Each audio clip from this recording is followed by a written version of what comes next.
ढेंकानाल जिला कामाख्यानगर थाना रेंगाली बाम पार्श्व केनाल बाघुआ गाँ निकटरे वज्रपात घटी जड़े फाइनान्स कर्मचारी मृत्युवरण करने सहित थिबा अन्य जड़े कर्मचारी गुरुतर होइछंती।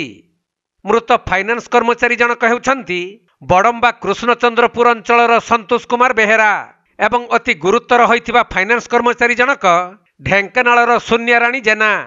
उभय कामाख्यानगर स्थित चैतन्य फाइनान्स रे कार्य करुथिले। आउ आज से बिराशाल अंचल टंका कलेक्शन सारी कामाख्यानगर फेरुथुबा बाटरे वज्राघातर शिकार होइथिले।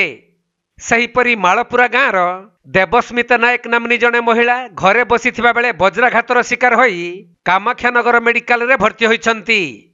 तेबे उभय फाइनान्स कर्मचारी को अग्निशम विभागर कर्मचारी माने उद्धार करी मेडिकल को आनिबा परे डाक्तर संतोष को मृत घोषणा करिथिले।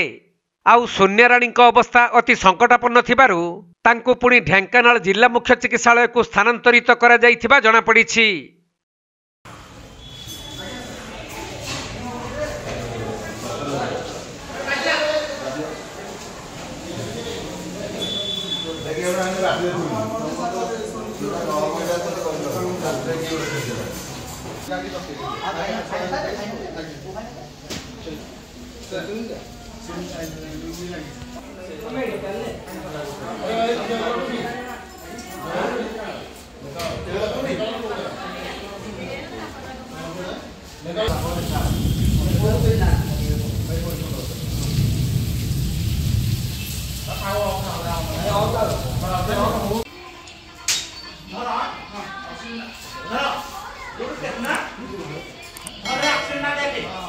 ढेंकानाल जिल्लारू असीम मिताब शतपथी रिपोर्ट कोणार्क लाइव।